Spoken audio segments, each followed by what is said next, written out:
చేస్తూ ఉండేను. ఈ విందులో తాను తన రాణులను తన ఉపపత్నులను ద్రాక్షారసము త్రాగుచు అన్ని దేవతలను ఆరాధించుచుండేది.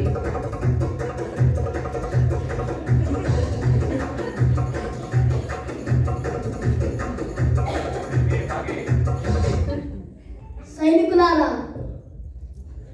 చిత్త మహారాజా, నా తండ్రైన నెబుకద్నెజరు యెరూషలేము నుండి తెచ్చిన వెండి బంగారం పాత్రలలో ద్రాక్షారసం వేసుకొని రండి. చిత్త మహారాజా.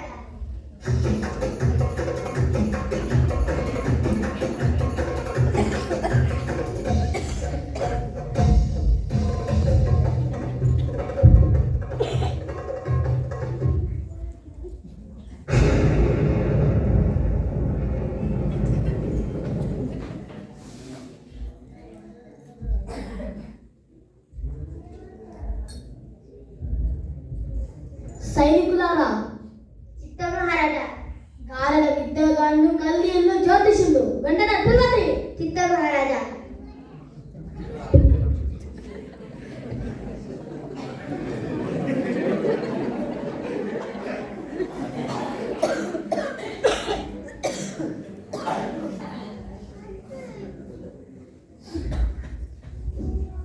ఈ రాతభావము నీకు తెలుగు చెప్పుటకైతే నీవు ఉదారంగమైన దుస్తులను ధరించుకొని మెడలో సువర్ణమైన కంఠభూషణం ధరించుకొని రాజ్యంలో 3వ అధిపతిగా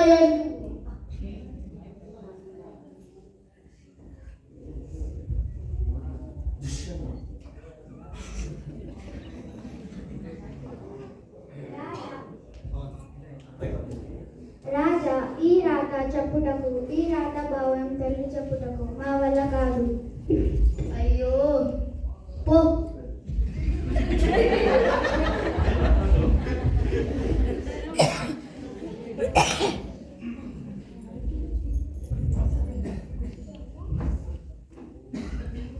రాజు చిరకాలము జీవించునుగాక.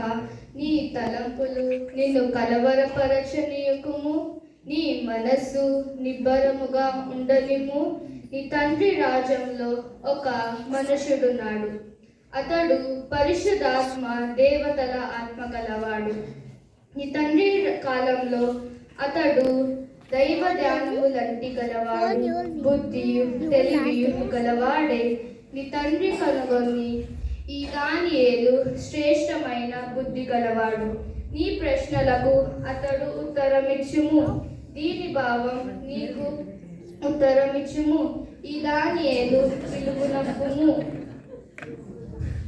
సైనికులారా, బబులోను రాజ్యంలో నా తండ్రి గుర్తించిన యూదుడైన దానియేలు పిలవండి.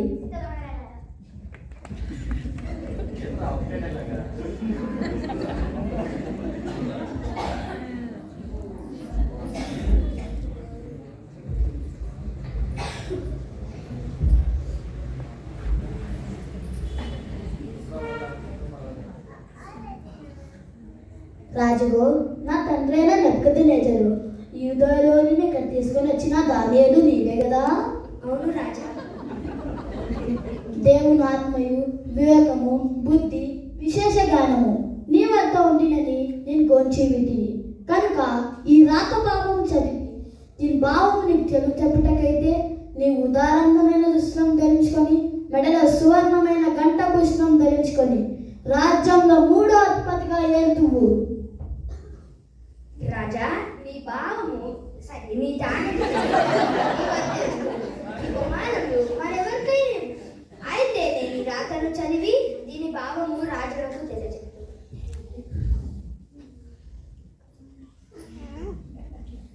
రాజా చిత్తరించుము. మహోన్నతుడ దేవుడు మహోద్దాసము రాజ్యము ప్రభావమును నీ తండ్రి అయిన నెబుకద్నెజరునకు ఇచ్చెను. కావున అతను ఎవరిని చంపగోరును వారిని చంపాను, ఎవరిని రక్షింపగోరును వారిని రక్షించాను, ఎవరిని పడవేయగోరును వారిని పడవేయను. కావున అతను మనస్సు అతిశయించి హృదయంను కఠినము చేసుకొనగా దేవుడు అతని ఎదుట నుండి తన ప్రభుత్వము అతను తీసివేసి అతని ఘనతను పోటెను. బెల్షాజరు, అతని కుమారుడవు నీవు ఈ సంగతులన్నీ ఎరిగి ఉండియో నీ మనస్సును ఉంచుకొనుక పరలోకమందున్న ప్రభువు మీద నిన్ను నీవే హెచ్చించుకొంటివి.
దానియేలు సన్మానించండి.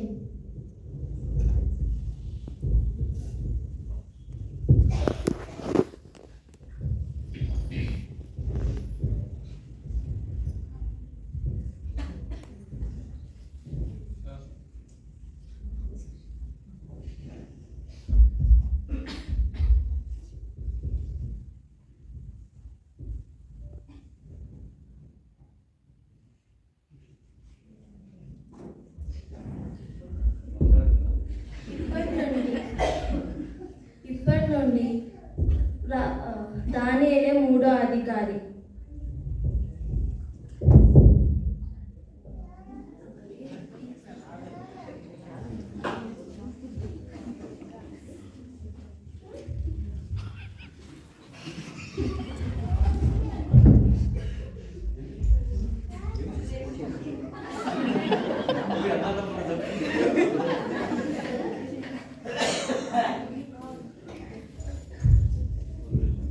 దానియేలు గర్వించినందున ఆ రాత్రి అతడు హతుడై